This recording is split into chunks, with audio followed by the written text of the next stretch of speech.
amaze gutangwa ubuzima bwacu ntibwagumye uko bwari buri. Byumve yuko gusa sukuvuga gusa ko twahawe Mpwemu Imana. Mpwemu Imana twamuhawe kubw'impamvu, twamuhawe kubw'intumbero, twamuhawe kubwo ico Imana yari ikeneye ko dukorera hano muri nosi. Buri muntu wese yakire ingabire ya Mpwemu Imana, uyo muntu yahinutse automatically umukozi w'isezerano. Ubundi muri kino gihe turimo, umukozi w'Imana suya hagaze imbere ariko arakubwirisha ubwiza gukora. Umukozi w'Imana niyo muntu wese yavuze ubwa kabiri. Ntiwitwa umukozi w'Imana kuko twagusiza amavuta y'ubukozi bw'Imana, witwa umukozi w'Imana kuko wagizwe kuba umukozi w'isezerano. Uyu munsi vuga butumwa twarihereye abavuga butumwa, no icyo gituma ishengero bisinziriye, icyo gituma ishengero rigene riko rirashira uburyohe, kubera ko ntituriko turakora icyo twahereye.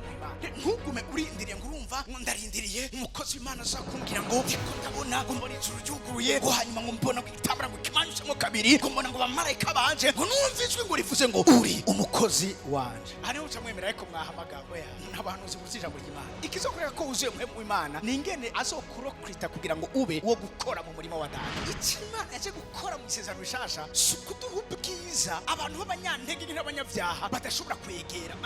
Ahubwo Imana yaduhaye ubwiza, munyumvise neza, bukwega abantu umuntu agatahura ko n'umunyabyaha, naho ndi umunyabyaha Imana yarangiriye imbabazi muri Kristo Yesu, nanjye ndashobora gucika umwana w'Imana. Igihe turimo munyumvise neza n'igihe habiza kuba n'ivyo itandukaniro ry'abana b'Imana batari abana b'Imana. Mugabo kandi iyo tandukaniro ntibwirizwa gucira urubanza abatari abana b'Imana yuko atari ivyabo gucika abana b'Imana. Uwo munsi nyene bari mu cumba hejuru, biva ngumva ikinda c'umuyaga, ngo amatanguro y'inzu bari barimo aranyeganyega, maze akanya ngo ibirimi vy'umuriro bitangura kwigabangana ku mitwe yabo. Ako kanya abantu bose bari baraho hantu batangura kuvuga mu ndimi zitamenyekana. Uyo munsi habaye ukuvuka, mwumvirize neza, ukuvuka kw'ishengero rya Kristo mu gihe cy'iherezo. Ugutangwa kwa Mpwemu w'Imana, mwumvirize neza, byamatse dispensation shasha ishengero ryinjiyemo, aho ryahawe igikorwa ribwiza gukora. Mugabo kandi twari twinjiye mu irembo ritwinjiza mu bihe bya nyuma y'ishengero hano muri Rusi. Cyo icyo dukora byose tubikora tubizi neza ko turi mu gihe cy'iherezo. Rero twebwe turi ngaha ntituriko turahimbaza Pentecote kuko Yesu ni Umuyuda, mugabo jewe ndiko mpimbaza, ndiko mnibuka kuwo munsi Abayuda bari basanzwe bakoranye bariko barahimbaza Pentecote yabo. Ni Imana natwe ishengero twiyumvira ko iduha ingabire yitwa Mpwemu Yera. Mpwemu Imana amaze gutangwa ubuzima bwacu ntibwagumye uko bwari buri. Icyo nicyo turiko turahimbaza. Rero mu mwanya mutoya ngoma ndabasangiza igikorwa ca Mpwemu w'Imana mu buzima bwacu nk'ishengero. Hamwe mu byumve yuko gusa sukuvuga gusa ko twahawe Mpwemu w'Imana. Mpwemu w'Imana twamuhawe kubw'impamvu, twamuhawe kubw'intumbero, twamuhawe kubwo ico Imana yari ikeneye ko dukorera hano muri nosi. Abikorino ba kabiri igice ca gatatu turasoma dore ku murongo wa 6, niyo yadushoboje kuba abakozi b'isezerano risha. Uca karongo aha, abakozi b'isezerano risha. Abakozi b'isezerano risha abantu gusa bakunze kuvyumva mu ruhande rw'uko turiho gusa kugira ngo tuvuge ijambo ry'Imana mu nyumvize neza rihagaze canke rishorera imizi mu isezerano rishasha uyu munsi turimo. Mugabo kandi hano harimo ikinyegezwa kindi kirimo cuko igihe Imana atanga Mpwemu wayo, buri muntu wese yakire ingabire ya Mpwemu w'Imana, uyo muntu yahinutse automatically umukozi w'isezerano risha. Muco bise bavuga ngo the minister of the new covenant. Ni kuvuga ngo ubundi muri kino gihe turimo umukozi w'Imana suya hagaze imbere ariko arakubwirisha ubwiza gukora. Umukozi w'Imana niyo muntu wese yavuze ubwa kabiri. Mpwemu w'Imana muri twebwe, munyumvize neza, ni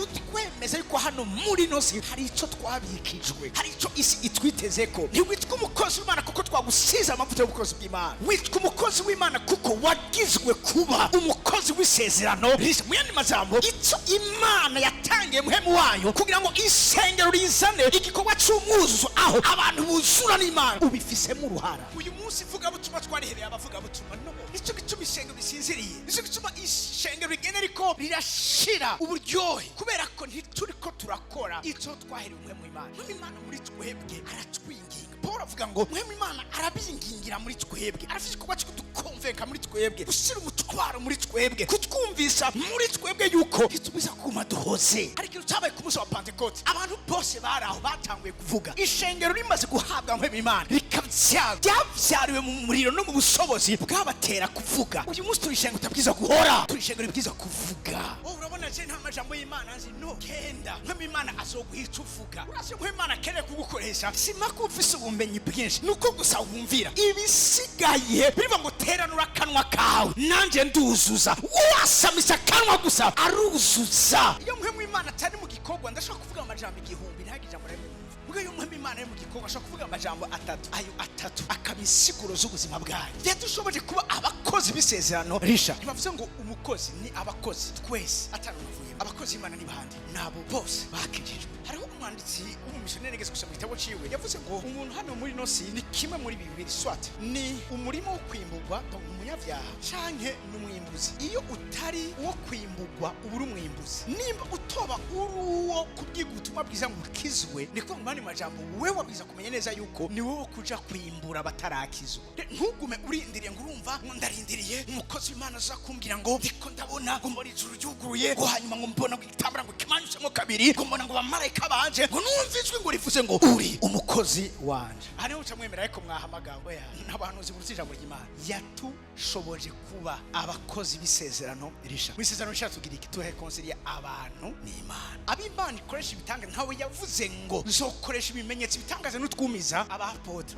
batangiye gukora ibimenyetso n'ibitangaza bataraba abapotre bakira bigisha apostora samavuta gukora ibitangaza uwari we wese Ananiya mbona mu ijambo ry'Imana yari umuapotre mugabo Ananiya yareze umuapotre akomeye isi yigeze kumenya yitwa Paulo avuga ngo hari umwigishwa wa Yesu yitwa Ananiya just umwigishwa mugabo uyarafise ibanga ry'Imana muri rero ntihagire ubabesha yuko mutari abakozi mwisezerano rishasha tuko turavuga sirtu bya Pentecote canke ivyo gutangwa kwa Mpwemu Yera the outpouring of the Spirit of God utaburi neza yuko wewe uri umukozi mwisezerano risha niyo dushobora kuba abakozi b'isezerano risha yamara saba abakozi bibyandikishijwe inyuguti ariko nabimwe mvuga ati ndi umukozi wa Mpwemu urasi Mpwemu Imana yaraje acarokrita abakozi kora ko afite chantier nini raba Mpwemu Imana nk'umuntu aje kwexecute chantier nini hano mwinozi arakeneye abakozi amaze kuza ikintu ca mbere akora niyaje mu buzima bwiwa ikizokorera ko uzuye Mpwemu Imana ningene azokurokrita kugira ngo ube wo gukora mu murimo wa data sabi ivyandikishijwe inyuguti mani majambo sabu mwisezerano rya kera ariko nabimwe kuko ivyandikishijwe inyuguti vyicisha ariko imwemu ihesha ubugingo ivyandikishijwe inyuguti vyicisha gute igihe ku munsi wa 50 ku munsi wa Pentecote mwisezerano rya kera Imana yatanga ivyagezwe abantu 3000 baciye bapfa aho nyene ku munsi wa 50 Pentecote mwisezerano bishasha ijambo ry'Imana cyubwira ngo Imana imaze gutanga Mpwemu Yera Petero atangura kuvuga abantu 3000 baca barakizwa n'iri jambo ivyandikishijwe inyuguti bitanzwe abantu 3000 barapfuye parce que nifise mission yo kuguha ubugingo ariko igisura kuguha ubugingo ni Mpwemu ikivyawe n'umubiri naco n'umubiri ariko ikivyawe na Mpwemu naco nimwe Mpwemu atanga ubugingo nimba waramwakire muri ubizi neza uri butanga ubugingo ico gituma wumva intahe z'abantu ico gituma wumva amatemu yaje ampe partout kubera ko dufise muri twebwe utanga ubugingo yamara ubwo bugabuzi bwandikijwe inyuguti bavuze ubugabuzi it's a ministry ni ministere ico gikorwa cisezerano rya kera gikorogoshowe ku mabuye bwaganzwa n'urupfu naho bwari bwazananye ubwiza ariko ubwo bwiza naho bwagenda bushira bwatumye Abisirayeli badashobora gutumbera mu maso ha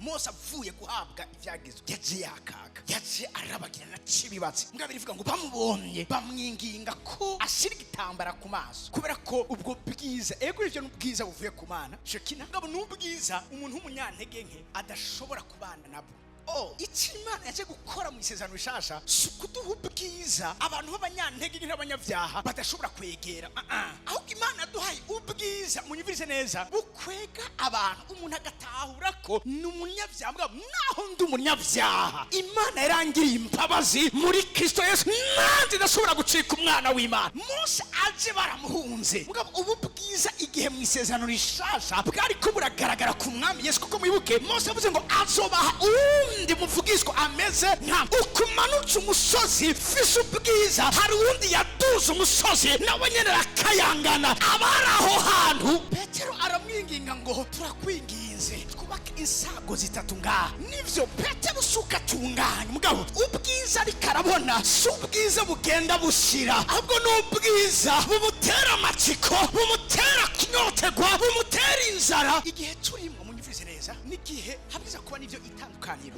cy'abana b'Imana batari abana b'Imana mugabo kandi iyo itandukaniro ntibwirizwa gucira urubanza abatari abana b'Imana yuko atari ibyabo gushika abana b'Imana. Umwe arambwira ngo none mukozi w'Imana ngo twokwifotozanya, umugabo nanyoye ngo hari ico yaba nari umukozi w'ivyandikijwe inyuguti vyicisha no nteko cyambwira nti toka satani kwa jina la Yesu uregera umugorotsi wanyoye muga mwisezerano turimwo naho yoba areka guturira ko imibe uramubwira ngo nuze twifotozanye nacu kuyo ngo hebo ngo uyu mukozi w'Imana ngo atandukanye n'abandi mviriza ko none no ukora iki nivyo barabona ko tudasa mugabo kandi ico dufise muri twebwe barifuza ku munsi umwe nabo bokigira mu mugabane. Nico gituma gaha muri ishengero haza imboregwa, haza abasambanyi, haza abanywana mu gihaza abantu bose ntabwo tubwira hajya ku muryango ngo nimba udafise ikarata y'ishengero y'umubatizo ko uze Mpwemu Imana ubwizwa kuba ngaha oya kuko ubwiza muri ngaha n'ubwiza bukonvenka umunyavyaha kakeneye umukiza izina ryiwe ni Yesu. Icyo nico twahawe ku munsi wa Pentecote, urukundo rwo gusipota, urukundo rwo kurengera, urukundo rwo gutahura. Umuntu akubwira ati nukuri numva nyene nukira Imana ukambwira ati oya nturi kuranukira Imana, ni Imana igira imbabazi igo mwebwe abarushe n'abaremerewe abaruhure abanyotewe nimuze munywe abasoze nimuze mufungure. Uriyo Mpwemu twakiriye.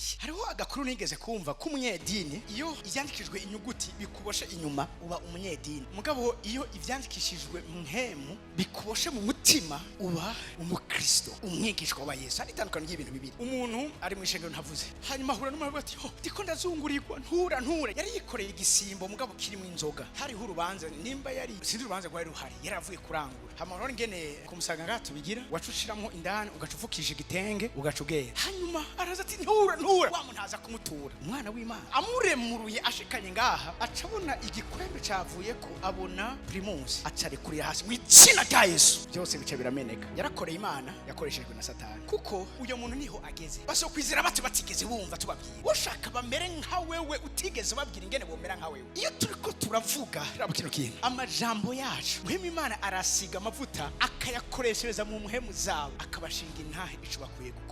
Nico gituma araba kino kintu Petero aheje kuvuga ubutumwa bwiza ku munsi wa Pentecote bamwe nyene yari ko arasenga yinyegeje bacamubaza ikibazo ngo none dukora iki parce que Mpwemu Imana ahari asiga iki kibazo mu bantu muri iki kugira ngo nandwe zenda ku bwami bw'Imana. Petero abishura ati nimwihana umuntu wese muri mwebwe abatizwe mu izina rya Yesu Kristo mubone guharikwa ibyaha byanyu kandi raba muzohabwa ingabire ariyo Petero yarabonye yuko ego nivyo ushobora kwihana ushobora kubatizwa mu izina rya Yesu Kristo mugabo badahawe Mpwemu Yera ntibazogaragaza impinduka zikomeye hano muri nosi. Igituma ishengero rigaragaza impinduka si kubera amaprograma yaryo ni kubera ugukora kwa Mpwemu Yera muri ryo. Namatwe ndabwira abantu umuntu ngo kugira ishengero rikure kuri kubasha Imana gikomere kugira ntabirebe neza kubwira umuntu ari sensible kwijwi rya Mpwemu Yera. Igituma ishengero rikura si nama y'abakuru b'ishengero. Ibyo namatwe ndabwira amanama ntigera ku ishengero. Amashengero yose yamarika akora amanama inshuro nyinshi aruhuka sambuze kuko abantu dukoze mu butandukanye kandi zo kwamashaka kumva ivy'iwanje nawe wumve ushaka ko numva ivy'iwawe parce que turemye gutandukana mugabo ahari Mpwemu w'Imana. Petero araramukanya na Paulo ati menye neza ko Imana itarobanura ku butoni ariko mahanga yose uyubaha agakora ivyo gukoroka uwo Imana iramwemera. Kubw'ivyo rero uri Petero kubw'ivyo rero avugana na